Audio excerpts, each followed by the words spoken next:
भिवापूर तालुक्यात पावसाचा हाहाकार। मागील 24 तासापासून भिवापूर तालुक्यात मुसळधार पावसाची सुरुवात झाल्याने या तालुक्यातील आता शेती हे पुराच्या पाण्याखाली आहे। माझ्या मागे आपण जे बघता ही कुठली नदी नसून ती मरू नदीचे पाणी ह्या शेतामध्ये घुसल्याने या शेतामधील कपास, सोयाबीन, धान, तूर आदी पिके पूर्णतः पाण्याखाली गेलेली आहेत।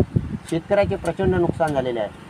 मागील 24 तासात भिवापूर तालुक्यामध्ये 80 मिलीमीटर पावसाची नोंद झालेली आहे। त्यामुळे नांद जलाशयाचे 7चे 7ही दरवाजे 1 मीटरने उघडण्यात आले आहेत। यामुळे चिखलापार गावामध्ये पाणी घुसल्याची तक्रार नागरिकांनी केलेली आहे। तालुका प्रशासनाने सर्व नागरिकांना सतर्कतेच्या सूचना या सर्व ग्रामस्थांना दिलेल्या आहेत। आपण या पुराच्या पावसामुळे जे नुकसान झालं आहे याविषयी शेतकऱ्यांशी या ठिकाणी काही सूचना आपण चर्चा करूया। शेतकऱ्यांचं काय नुकसान झालेलं आहे?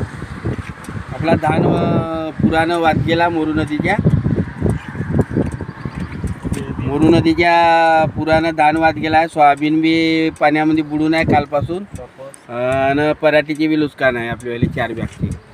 का दामभाऊ शेतीचं काय नुकसान झालं आहे? मागील म्हणजे आता हे सोयाबीन आणि धानाचे फसला वाहत गेलेली आहे ना। शासनाकडे काय मागणी आहे शेतकऱ्यांची? भरपावती नुकसानीची 95% भरपाई देण्याची। नुकसान आपण काय सांगाल? सोयाबीन, कपास आणि धान याचीवाली खूप नुकसान होऊन आली। याचीवाली नाही का बेनिफिट भेटलं पाहिजे आम्हाला। आणि याच्यामध्ये नाही का हे सर्वे करून नाही का आमच्यावाले नुकसानीचे हे करण्यात आहे। सर्व शेतकऱ्यांची एकच मागणी आहे की शासनाने त्वरित नदीकाठील शेतीचे पंचनामे करून यांना नुकसान भरपाई देण्यात यावी। मनोहर वानखेडे, देशोन्नतीकरिता भिवापूर तालुका।